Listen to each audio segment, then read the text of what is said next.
হুসাইন একবার বিশ্বনবীরে প্রশ্ন করলেন, নানা বলেন তো নানা, আল্লাহর কাছে কে বেশি দামি, আপনি নাকি আমি? বিশ্বনবী বললেন, হুসাইন আনাল আমজাদ, আমি বেশি দামি। হুসাইন বলল, নানা জি আমি মানি না, আমি মানি না নানা, কেমন করে আপনি আমার চাইতে বেশি দামি হন? আপনার চাইতে আমি বেশি দামি। বিশ্বনবী বললেন, হুসাইন আমি হলাম নবীদের নবী, আখির নবী বিশ্ব নবী, আর তুমি হলা আমার উম্মত, তোমার চাইতে আমি বেশি দামি। হোসাইন বলে, নানা জি আপনি ভুল বললেন, আপনার চাইতে আমি হোসাইন বেশি দামি। সুবহানাল্লাহ কইবেন না? বিষ্ণু বললেন, কাইফা যালিক, কেমন করে এটা? হোসাইন বলল, নানা জি তাহলে বলেন তো আপনার আব্বার নাম কি?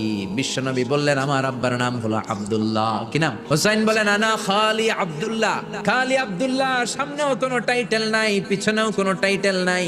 আমার আব্বার নাম আপনি জানেন নাকি? আমার আব্বা হলো শেরে খোদা, দুনিয়ার সব কাফির মুশরিকদের জন্য আল্লাহ আমার আব্বারে বাঘ বানিয়ে পাঠিয়েছে। আমার আব্বা সাধারণ কোনো মানুষ